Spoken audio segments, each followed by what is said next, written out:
अगर मैं कह रहा हूं यहां खड़े होकर एडवोकेट चंद्रशेखर आजाद कि यहां से संसद तक आदमी आदमी होगा तो आदमी आदमी होगा, मेरी बात को आप याद रखें।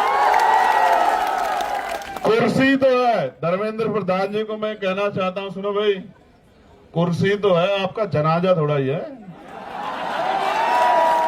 अगर कुछ कर नहीं सकते तो छोड़ क्यों नहीं देते, क्यों चिपक के बैठे?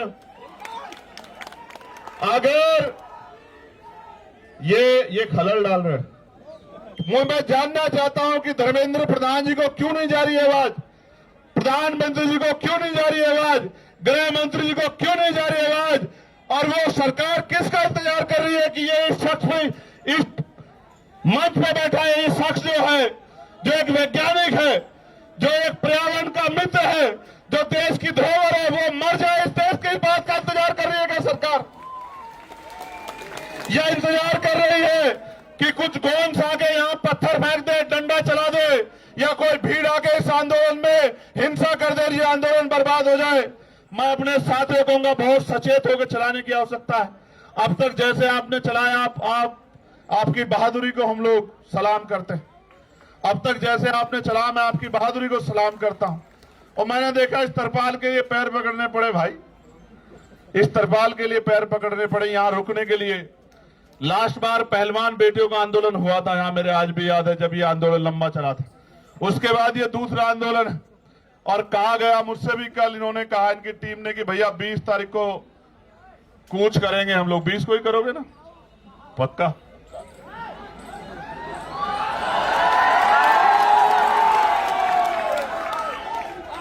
तो लिखो, नोट करो कि 20 तारीख को कूच करेंगे, मेरी बात को आप याद रखो। मैं 20 तारीख को ही आता, मेरा भरोसा करो, मैं 20 तारीख को ही आता। मैंने किसी को कहा भी नहीं आने के लिए, आप जानते हो, मैंने किसी से नहीं कहा कि आ जाओ, लेकिन इनकी वजह से आना पड़ा, इनकी वजह से आना पड़ा। मैंने इनसे कहा कि जाओ, उनसे कहो कि वो अनशन त्याग दे, देश को उनकी जरूरत है, युवाओं को उनकी जरूरत है। और इन्होंने कहा कि वो तो नहीं मान रहे। मैंने इनसे कहा मेरा संदेश देना कि उनका भाई इनसे कह रहा है कि त्याग दो, तो संदेश ही आया कि नहीं, वो नहीं छोड़ रहे अनशन। तो मैं आज इनसे नहीं कहूंगा अनशन छोड़ो, मैं बिल्कुल नहीं कहूंगा। मेरे आज भी याद है जब शहीद आजम सरदार भगत सिंह जेल में थे, उनके पिताजी चले गए एप्लीकेशन लेके अंग्रेजों के पास कि इनकी सजा माफ कर दी जाए। तो मुझे याद है शहीद आजम सरदार भगत सिंह जी के वो शब्द अपने पिता से, जब उन्होंने कहा कि आज आपने मेरी पीठ में छुरा घोंपा है, जिनके खिलाफ मैं लड़ रहा हूं, आपने उनके आगे कमजोर पड़ने का काम किया, आज आपने मेरे आंदोलन को कमजोर किया है, मेरे संघर्ष को कमजोर किया है। तो मैं लड़ने वाला व्यक्ति हूं, मैं इनका संघर्ष कमजोर नहीं करूंगा। अगर इनको कुछ होगा तो इसका खामियाजा इस सरकार को भुगतना पड़ेगा, मेरी बात को आप याद रखना। हमें इनको मनाने की जरूरत नहीं है कि ये अनशन त्यागे, देश की सरकार से सवाल पूछने की जरूरत है कि वो इस डिक्टेटरशिप को क्यों कर रही है। जो शिक्षा मंत्री पेपर नहीं बचा सकता है, वो युवाओं का भविष्य कैसे बचाएगा, इस बात का जवाब शिक्षा मंत्री जी को देना पड़े। मैं फिर आपसे कह रहा हूं, ये आंदोलन युवाओं के भविष्य को बचाने के लिए, और मैं देश के हर एक युवा से कह रहा हूं, जब ये लड़ सकते हैं जिनको नौकरी नहीं चाहिए, जिनको पेपर नहीं देना, तो आप भी लड़ सकते हो। इसे इतना बड़ा करो आंदोलन को, क्योंकि ये लोकतांत्रिक व्यवस्था है, ये संवैधानिक देश है। जब आंदोलन बड़ा होगा, मैं गारंटी से कहता हूं कि सरकार झुक जाएगी। हमने पहले भी सरकार को झुकते हुए देखा। किसानों की शहादतें याद करते हुए मैं कहना चाहता हूं, उन किसानों को नमन करते हुए हमने सरकार को झुकते हुए देखा है। ये तो एक केंद्रीय मंत्री के पद से इस्तीफे की बात, ऐसे कितने ही मंत्रियों को लगातार इस्तीफे देने पड़ेंगे जब जनता खिलाफ हो जाएगी, मेरी बात को आप याद रखें। कुर्सी तो है, धर्मेंद्र प्रधान जी को मैं कहना चाहता हूं, सुनो भाई, कुर्सी तो है, आपका जनाजा थोड़ा ही है। अगर कुछ कर नहीं सकते तो छोड़ क्यों नहीं देते, क्यों चिपक के बैठे? अगर ये खलल डाल रहे, एक बार जो कह दिया जाए वो माना जाए, उसके बाद दोबारा कहना पड़े तो ये अनुशासन के बाहर। अगर आप कुर्सी पे बैठ के कुछ कर नहीं सकते, देश के युवाओं का भविष्य नहीं बना सकते, तो आप कुर्सी छोड़ क्यों नहीं देते सर? क्यों चिपट के बैठे हो? जब देश के युवाओं को आप जैसा शिक्षा मंत्री चाहिए ही नहीं है तो काहे को चिपक के बैठे हो?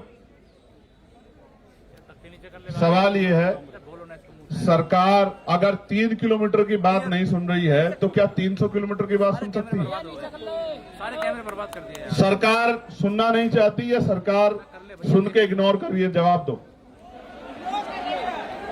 उनको लगता यह है कि ऐसी अफीम चाट रखी है लोगों ने, कितने दिन याद करेंगे? और ये सच भी है, ये सच भी है। मैं बहुत कड़वी बात कह रहा हूं, जिनके बच्चों के लिए यहां लड़ा जा रहा है वो माँ बाप घर में इसलिए बैठे हैं कि उनके बच्चों से कोई सवाल उनके बच्चों के फ्यूचर पे ना आ जाए। आपके बच्चों का फ्यूचर है ही कहां भाई? पैसे वाले लोग पेपर लीक करा लेंगे, जिनके जो पावर स्ट्रक्चर से जुड़े हुए लोग हैं उनको पेपर पहुंच जाएगा, तो किसको नुकसान होगा? उसी को ना जो मेहनत कर रहा है, वो किसी भी जाति का हो, किसी भी धर्म का हो। तो ये फिर न्याय, फिर ये अवसर की समता, निष्पक्षता कहां बची? मैं तो उन बहादुर बहनों का भी धन्यवाद करता हूं, उनके हौसले का भी धन्यवाद करता हूं जो डटी हुई। जहां नौजवान घर में बैठ के रील देख रहा है, वहां मेरी बहादुर बहनें आंदोलन कर रही है। मैं दिल से धन्यवाद करता हूं। 20 तारीख को आओगे नहीं आओगे बताओ?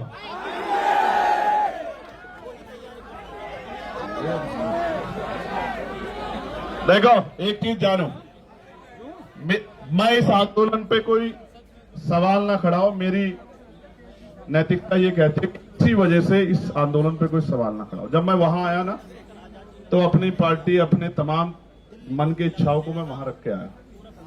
किसी भी पवित्र आंदोलन पे सवाल किसी की वजह से नहीं खड़े होने चाहिए। हर व्यक्ति की जिम्मेदारी बैठती है, वो किसी भी पार्टी का हो। वो जब यहां आ जाए इस आंदोलन में तो वो छोड़ आए उसको। वो इसलिए आए क्योंकि उनसे पहले लोग लड़ रहे। जो काम हमें करना चाहिए था वो काम ये टीम कर रही। ये हमारी जिम्मेदारी थी। हम सपने दिखा रहे हैं, हमें लोग वोट कर रहे हैं, हम लोगों के बीच जा रहे हैं, ये हमारी जिम्मेदारी। इसलिए मैं तो आ जाऊंगा। और मैं तो फिर कह रहा हूं, मैंने उस दिन भी कहा मेरठ में जब मैंने उनकी हालत देखी कि मैं तो बैठ जाऊंगा। मैं बैठ गया तो फिर ये सरकार को भारी हो जाएगा, क्योंकि अगर मैं बैठूंगा तो जितना यहां ये इसका पूरा क्षेत्रफल है, इतने लोग तो रात तक आ जाएंगे। और एक जिले के नहीं आएंगे, एक प्रदेश के नहीं आएंगे। जिसको खबर रहेगी कि भैया वहां हैं वो आ जाएंगे सब लोग। आप समझ रहे हो? लेकिन ये आंदोलन पीसफुली चलता रहे। मैं इस आंदोलन पे कोई उंगली ना उठे इसलिए मैं चाहता हूं। ये तो वैसे भी फंडेड लोग हैं। कहां से फंड आया आपको? पाकिस्तान से जोर शोर से आ चुका है, पाकिस्तान से आ चुका है। कहां से? हर जगह से आ चुका है। पीएम के वो भी आ जाएगा। देखो सुनो, ये पाकिस्तान लवर है पहला, फिर ये जॉर्ज सोरोस से इनको फंड्स आ रहे हैं, फिर ये CIA के एजेंट से इनको कुछ बात वहां से वो चल रहा है। अभी और रहेगा, पहले वो हिंदू मुसलमान जैसे वो भी यहां करके देख चुके ये लोग, धर्म विरोधी सब कुछ करके। लेकिन सवाल ये है, ये लड़ किसके लिए रहे? इनमें से कौन सा ऐसा जिसका पेपर लीक हुआ है? क्या जरूरत है इनको आने की? क्या जरूरत है इनको खड़े होने की? इनके घर वालों को डर नहीं लगता क्या? क्या उनकी जान कीमती नहीं है क्या? क्या वो आपके लिए लड़ते लड़ते शहीद हो जाए तो भी ना आप जागो? आपको याद है सरदार भगत सिंह क्यों फांसी का फंदा चूमना चाहते थे? उनको ऐसा लगता था कि मेरे जाने के बाद लोग जागेंगे, और यही जिद करके सोनम सर बैठे हुए हैं। मैं आपसे आग्रह करूंगा सर, 20 तारीख को आप, हम लोग जितना बड़ा प्रोटेस्ट आप चाहोगे उतना बड़ा करेंगे, मगर 20 तारीख को आप हमारी भी मान लेना। आप आदमी बता दो कितने चाहिए 20 तारीख के प्रोटेस्ट में आपको, और बताओ यहां से वहां तक, संसद तक आदमी चाहिए, आप बताओ। आप जो कहोगे, आप कहोगे कि यहां से संसद तक आदमी देखने हैं, तो मैं वचन दे कहता हूं, सुनो भाई, मैं कोई बात हवा में नहीं कहता। पहली बात, अगर मैं कह रहा हूं यहां खड़े होकर एडवोकेट चंद्रशेखर आजाद कि यहां से संसद तक आदमी आदमी होगा, तो आदमी आदमी होगा, मेरी बात को आप याद रखें। और सुनो, महापुरुषों की तस्वीरों के अलावा झंडा भी कोई नहीं होगा, क्योंकि इस आंदोलन के साथ खड़े हैं। इस आंदोलन से कोई राजनीतिक लाभ नहीं चाहिए, मेरी बात को आप याद रखें। उस काम को हम लोग करते हैं। बताओ सर, तारीख को तय कर दो, आप बताओ। चलो, आपका कंसर्न बहुत जरूरी है। 20 तारीख को आप हमारी मान लोगे ना, 20 तारीख को जो आप कहते हो हम करेंगे, आप बताओ, आप हमारी मान लो। देश को जरूरत है आपकी।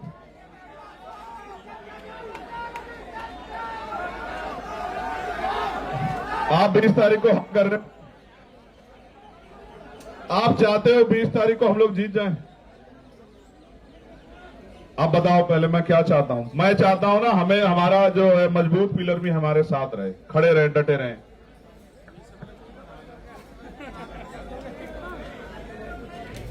फिर हम विजय दहिया का डांस भी देखेंगे यहां 20 तारीख की शाम में।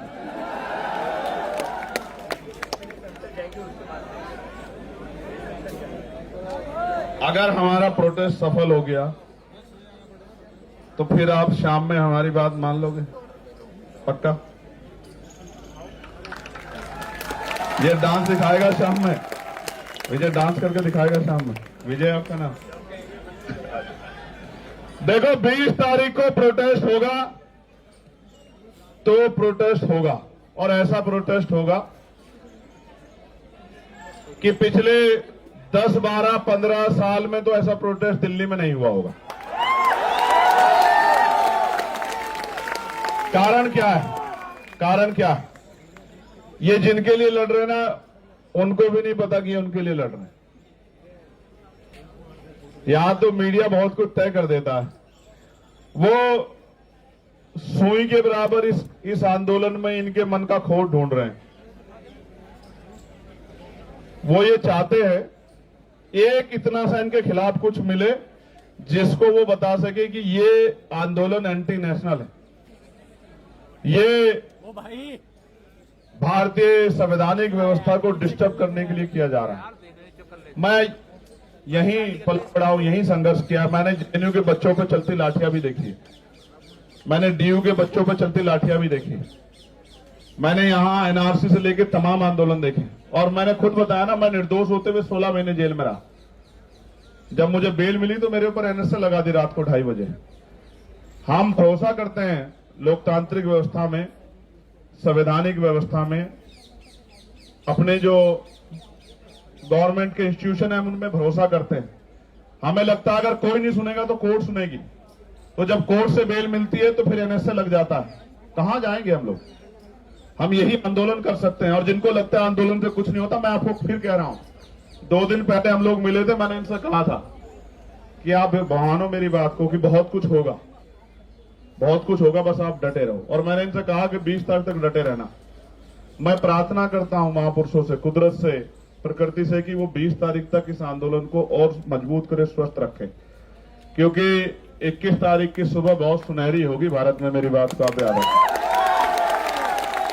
और मैं इस मंच से कहना चाहता हूं कि जो घर है, चुप है, सो रहा है, या जानबूझ के सोने की एक्टिंग कर रहा है, एक बहुत बड़े चिंतक ने कहा है कि कुछ लोग सिर्फ इस वजह से नहीं लड़े कि कहीं वो मर ना जाए, लेकिन सच ये है कि एक दिन मरना सबको, चाहे लड़कर मरो और चाहे डर कर मरो, चाहे मुकाबला करके सामना करो, चाहे हार मान के बैठ जाओ, और मान लो तो हार और ठान लो तो जीत। और सिर्फ सांसों का रुकना मौत नहीं होती, जिनका जमीर मर जाता है वो भी मर जाते हैं। ये जिंदा लोगों का मंच है, मैं इनको बधाई देता हूं। हम और हमारी पूरी टीम आपके साथ खड़ी है। जो यहां से मुझे आज सुनेगा, मैं निमंत्रण नहीं भेजूंगा, ना मैं फेसबुक के जरिए आपसे अपील करूंगा। 20 तारीख को मैं यहां मिलूंगा, पार्लियामेंट चलेगी। मैंने भी कोई कमिटमेंट किया, मैं टेहरी जा रहा था तो पुलिस के भाइयों ने मेरा बड़ा सम्मान किया, मेरी शर्ट फाड़ दी। तो मैंने वादा किया था कि 20 तारीख को मैं उस फटी शर्ट को पहन के देश की पार्लियामेंट में जाऊंगा, बताने के लिए, ये बताने के लिए नहीं कि मुझे लाठी लगी है या मेरी शर्ट फाड़ दी गई है। जब हम संघर्ष करने जाएंगे तो मिठाई तो नहीं मिलेगी, लेकिन ये बताने जाऊंगा कि सत्ता कितनी तानाशाह हो गई है। वो 3 किलोमीटर की आवाज को भी नहीं सुनती और 300 किलोमीटर की आवाज को भी नहीं सुनती। और हमें भरोसा है इस देश की महान न्यायपालिका पे कि वो हमारे दर्द को सुनेगी। एक दिन पहले पेपर लीक की खबर आती है, जब बच्चा अपना पूरा मन बना के हिम्मत करके पहुंच गया सेंटर पे, और जब वो खबर आती है तो वो ऐसा हो जाता है उसको जैसे उसकी शरीर की हिम्मत टूट गई है। और मेरे आज भी याद है ना, पेपर के समय हम लोगों ने भी बहुत पेपर दिए हैं विजय,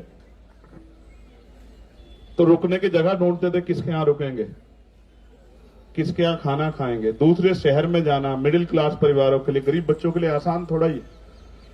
और जब जा रहे हैं तो पता लग रहा है पेपर लीक हो गया है या घोटाला हो गया है। आप समझो ना क्या कर रहे हो आप देश के साथ। और जिस देश में 94,000 स्कूल बंद हो गए हों पिछले 10 साल में, और लाखों की संख्या में शराब की दुकानें खुल गई हों, और जहां टीचर को आदेश दिया जाता हो कि भूसा इकट्ठा करके लेके आओ, क्योंकि गौशाला में गाय भूखी नहीं रहनी चाहिए। मैं मानता हूं कि गाय भूखी नहीं रहनी चाहिए, सरकार के पास बहुत बजट है, लेकिन टीचर इसलिए नहीं है कि वो भूसा इकट्ठा करे, उसको बच्चों का भविष्य बनाना। क्या मजाक कर रहे हो आप लोग? ये कैसा देश बना के दे? ये क्रांतिकारियों के सपनों का भारत है, ये बाबा साहब अम्बेडकर द्वारा लिखे गए संवैधानिक मूल्यों का भारत है। इस देश के लिए शहादत दी देश ने। बहुत चिंता का सवाल, बहुत चिंता का सवाल है।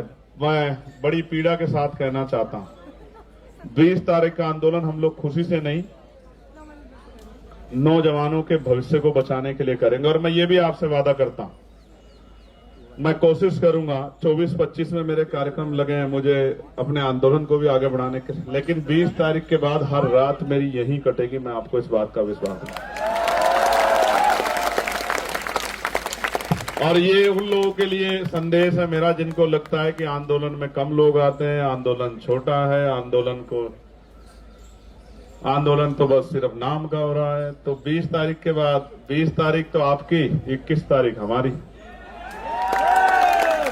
ये आंदोलन सबका है, बस इनको बधाई जिन्होंने शुरू किया है, क्योंकि यहां आके 5 बजे तो बहुत सारे लोग जाते हैं, लेकिन आपने एक लाइन और खींची है और मेरी ये बात को बहुत लोग याद रखेंगे।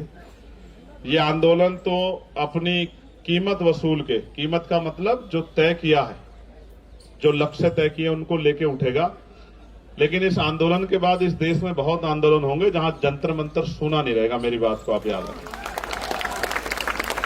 चाहे वो कर्मचारियों के हों, नौजवानों के हों, किसानों के हों, क्योंकि आदिवासियों के हों, दलितों के हों, पिछड़ों के हों, देश के किसी व्यक्ति के हों, महिलाओं के, जंतर मंतर सुना नहीं रहेगा। क्योंकि आपने एक लाइन खींची है, 5 बजे की लाइन को आपने क्रॉस किया है। जब आपने क्रॉस कर दिया तो बहुत लोगों के रास्ते खोले। मैं आपका धन्यवाद करता हूं बहुत बहुत।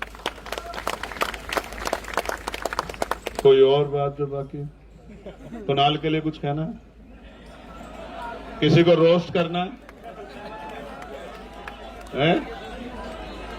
कहां अहमदाबाद जाओगे? कहां जाओ?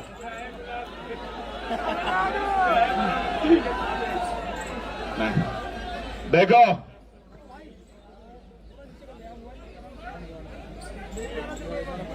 रिश्त तो है रिश्त तो है, नहीं कोई ऐसी दिक्कत नहीं है। अभी तो हम इतने लोग बैठे हैं, कहां को तमिलनाडु जाना, देश हमारा है। जब तक इस देश का संविधान हमारे साथ खड़ा है, जब तक इस देश का संविधान जिंदाबाद है, मजबूत है, बाबा साहब ने कहा था आदमी भूखा रह सकता, अपमानित होकर नहीं रह सकता। जब तक नौजवानों में स्वाभिमान, सम्मान है और उसको पाने की चाहत है, अपने अधिकारों की रक्षा करने की चाहत है, तब तक थोड़ा ही कुछ बदलने वाला है। तब तक तो ऐसे कितने शासक आएंगे, कितने धूल चाटेंगे, कितने जाएंगे, कौन कौन परमानेंट है यहाँ? कौन परमानेंट है? ये तो आती जाती रहती है। जिसके घमंड में हो आप, जिसके घमंड में कुचल रहे हो, क्यों नहीं सुनाई दे रहा आपको?